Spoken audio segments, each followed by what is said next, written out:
अस्सलाम वालेकुम स्टूडेंट्स, उम्मीद है सब खैरियत से होंगे। स्टूडेंट, आज हम डिस्कस करने जा रहे हैं क्लास 9 क्वेश्चन नंबर 1 एक्सरसाइज 2.1। इससे पहले जो लेक्चर हमने दिया था वो इंट्रोडक्शन पे दिया था, वो आपने लाजमी देखनी है, देन आपने इस एक्सरसाइज को सॉल्व करना है। क्वेश्चन नंबर 1 का जो पहला पार्ट है इसका वो मैं यहाँ पे मेंशन कर देता हूँ और इसकी स्टेटमेंट मैं आपको पढ़ के सुना देता हूँ। कह रहे हैं कि आइडेंटिफाई करें which of the following are rational and irrational. तो इनको हमने स्टूडेंट ये सारे मैंने पार्ट यहाँ पे उतार लिए हैं और वो कह रहे हैं कि आपने बस आइडेंटिफाई करना है, जस्ट आपने बताना है कि रैशनल और इर्रेशनल कौन कौन से हैं। मैंने आपको गाइड किया था इस इंट्रोडक्शन में रैशनल और इर्रेशनल के बारे में, तो मैं जस्ट यहाँ पे आपको बता देता हूँ कौन कौन से रैशनल है, कौन से इर्रेशनल है। तो देखें, विदाउट फ्रैक्शन इर्रेशनल, आपने जस्ट यहाँ लिख लेना है इर्रेशनल। ये जो एक्सरसाइज हम कर रहे हैं मोस्टली ये हमारे जो आते हैं ना एमसीक्यूज, उसके लिए इम्पोर्टेंट है। तो आपने ये एमसीक्यूज के लिए जस्ट आपने एमसीक्यूज के लिए तैयार कर लेनी है। ये 1/6 है, ये पाई है। अब देखिए 1/6 क्या ये रैशनल है? बिल्कुल रैशनल है। मैंने आपको बताया था फ्रैक्शनल फॉर्म में कोई नंबर हो उसको क्या कहते हैं? Rational number. और इसको देखें इर्रेशनल, और यहां से रैशनल। 7.25। अब इसको देखें 7.25 भी वैसे तो रैशनल है, इसको हम कहेंगे रैशनल नंबर।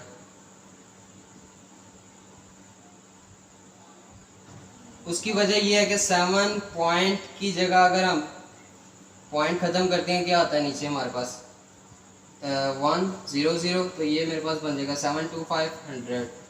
तो ये क्या बनेगा मेरे पास रैशनल नंबर। और अंडर रूट 29 ये मेरे पास बन जाएगा इर्रेशनल नंबर।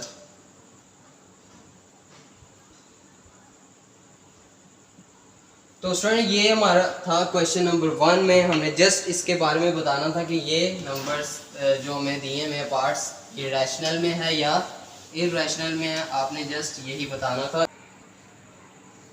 स्टूडेंट इसका क्वेश्चन नंबर 2 हम डिस्कस कर रहे हैं। क्वेश्चन नंबर 2 में हमें कह रहे हैं कि convert the following fraction into decimal fractions. तो एक पार्ट मैंने यहाँ पे मेंशन कर दिया, इसको मैं डेसिमल फॉर्म में कन्वर्ट करूँगा। ये मैंने लिखा हुआ है यहाँ पर 17/25। आपने क्या करना है, जब भी आपने ये सॉल्व करना है उसके लिए आपने क्या करना है 25 को बाहर रखना है और जो नीचे वाली टर्म को आपने बाहर रखना है और ऊपर वाली टर्म को आपने अंदर रखना है। अब देखें 25 बड़ा है या 17? 25 बड़ा है, 17 अंदर है, वो छोटा है। अब 25 के टेबल में 17 आता है नहीं आता, उसके लिए हम क्या करेंगे 0 यहाँ पे लेंगे और साथ पॉइंट लेंगे और यहाँ पे 0 लेंगे, ठीक है। डेसिमल फॉर्म का मतलब ये होता है कि पॉइंट में आंसर है, तो पॉइंट लगाना यहाँ पे मस्ट है। 25 को मैं किससे मल्टीप्लाई करूँ तो मेरे पास आया 170। अगर नहीं आता तो इससे कोई छोटी वैल्यू लेंगे। 25 को हम मल्टीप्लाई कर लेते हैं, किससे मल्टीप्लाई करें? हम देख रहे हैं 25 को अगर मैं 6 के साथ मल्टीप्लाई करूँ, 6 5 30, 6 2 12, 13 14 15, 150। अगर मैं यहाँ पे 25 को 6 के साथ मल्टीप्लाई करता हूँ, अब देखें 6 से मैंने क्यों मल्टीप्लाई किया, क्योंकि अगर मैं आगे फर्दर 7 के साथ मल्टीप्लाई करता तो मेरे पास 175 बनता, तो वो तो बड़ी हो जाती। तो इसीलिए मैं छोटी वैल्यू से पहले मल्टीप्लाई कर देता हूँ 150। 7 में से 5 2 और ये 0 और ये पॉइंट का एक और 0 ऐड कर लेते हैं यहाँ पर, ठीक हो गया। 200 आ गया। अब 25 के टेबल पे आता है 200, बिल्कुल आता है। 25 को हम अगर 8 से मल्टीप्लाई करें, 8 5 40, 8 2 16, 16 प्लस 4 20। तो यहाँ पे मैं 8 से मल्टीप्लाई करूँगा और ये आ जाएगा मेरे पास 200 और ये क्रॉस और ये मेरे पास आंसर आ जाएगा 0.68। ये आंसर आ गया। स्टूडेंट इसका ये एक तरीका, तो ये हम इस तरीके से जा रहे हैं, लेकिन अगर आपके पास एमसीक्यूज आते हैं तो आपने क्या करना है, डायरेक्ट आपने इसको कैलकुलेट करना है कैलकुलेटर से, तो आपके पास ये आंसर आ जाएगा 0.68। अगर आपके पास आता है सॉल्व करने के लिए तो आपने कैलकुलेटर से ये आंसर नहीं लिख लेना, आपको 0 नंबर मिलेगा। आपने इस तरीके से सॉल्व करना है, देन आपने आंसर मेंशन करना है। मैंने क्या कहा था, नीचे वाली टर्म को आपने बाहर और ऊपर वाली को अंदर, ऐसे ही कहा था ना मैंने। अब देखिए 4 के टेबल में 19 आता है, नहीं आता ना, इससे छोटी देखनी है। 4 4 द 16, 9 में से 6 3। आप पॉइंट का यूज़ करेंगे क्योंकि 4 और 3 छोटी है, 4 बड़ी है, 4 के टेबल में 3 आ ही नहीं सकती, तो पॉइंट लेंगे और यहाँ पे 0 आ जाएगा। ठीक है। अब 4 के टेबल में 30 आता है, नहीं आता। और 7 द 28, 10 में से 8 निकाले 2, 3 में से 2 निकाले 1, और यहाँ पे मैंने लिया एक 0 पॉइंट का। ठीक है। अब देखना ही है कि 4 के टेबल पे 120 आता है। अगर हम देखें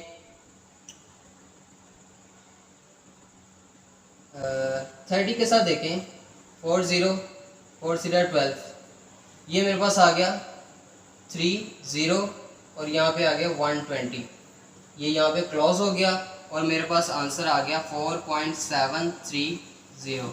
तो स्टूडेंट ये मेरे पास आंसर आ गया इसका।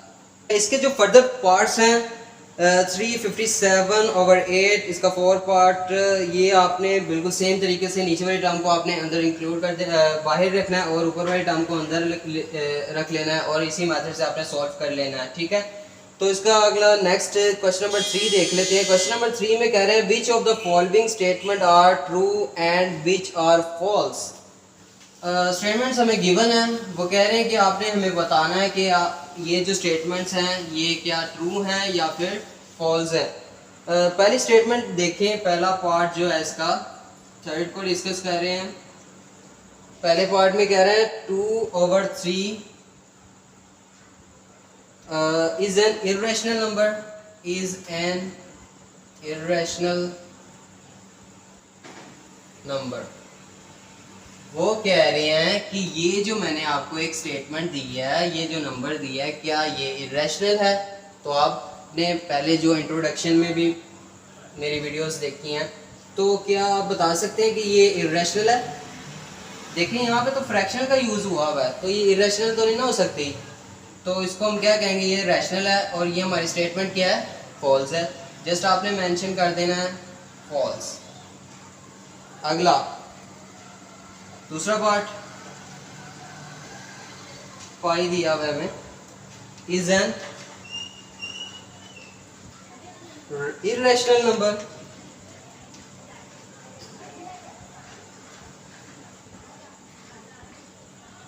कह रहे हैं कि जी ये क्या इरेशनल नंबर है। तो देखें इरेशनल ही है, पहले भी हमने इसको डिस्कस किया था, ये इरेशनल ही है, ये ट्रू होगा। अगला इसका थर्ड पार्ट है 1/9 इज टर्मिनेटिंग फ्रैक्शन।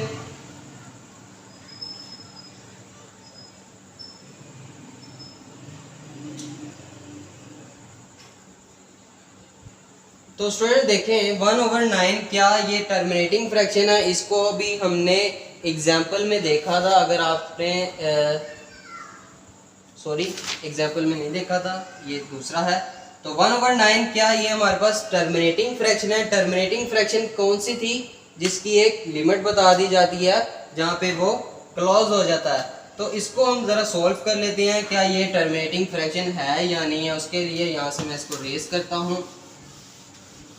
1/9 ये हमारे पास क्वेश्चन है, नीचे वाली टर्म बाहर 1 बाहर अंदर, और यहाँ से अगर मैं देखूँ 0 पॉइंट लूँ और यहाँ पे 0 9 1 द 9, 10 में से 9 निकाले 1, और यहाँ पे फिर आ जाएगा 0, फिर 9 1 द 9, 10 में से 9 निकाला 1, फिर वो 0 का पॉइंट का 0 लिया, फिर 9 1 द 9, 10 में से 9 निकाला 0, फिर अगर मैं 0 लूँगा ये चलता जाएगा। इसका मतलब ये है कि ये आ जाएगा 0.1111।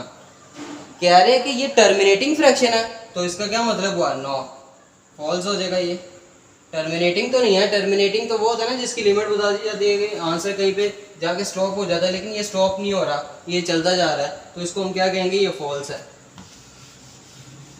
आगे चलते हैं। तो आगे हमसे पूछ रहे हैं कि 3/4 में पूछ रहा है 3/4 है, क्या ये टर्मिनेटिंग है?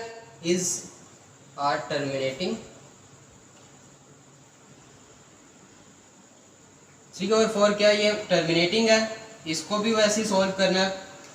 4 बाहर 3 अंदर, 0.347 28, 10 में से 8 निकाले 2, 3 में से 2 निकाले, यहाँ से आया ये आ गया 10, 10 में से 8 निकाले 2, ठीक है। और यहाँ से हमने क्या लिया? 0 लिया, 4 5 20, ये यहाँ पे क्लोज हो गया 0.75।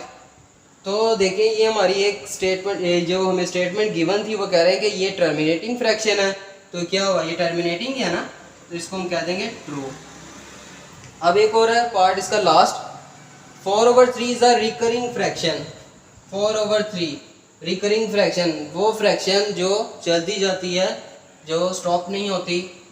ये 3/4 अंदर, 3 1 3, 4 में से 3 1.0, 3 3 9, 10 में से 9 1, पॉइंट का फिर 3 3 9, ये चलता जाएगा। ये ऐसे हमारे पास ये चलता जाएगा। तो स्टूडेंट इसको क्या कहेंगे? ये रिकरिंग है, तो इसको हम यही कहेंगे कि ये रिकरिंग है, और इसको हम लिख देंगे ट्रू। इसका जो ये हमने पार्ट किया है क्वेश्चन नंबर 3 में, जस्ट हमने यही बताना था, फॉल्स और ट्रू। इसका अब हम करने जा रहे हैं, इसमें हम जस्ट हमने यही बताना था, फॉल्स और ट्रू।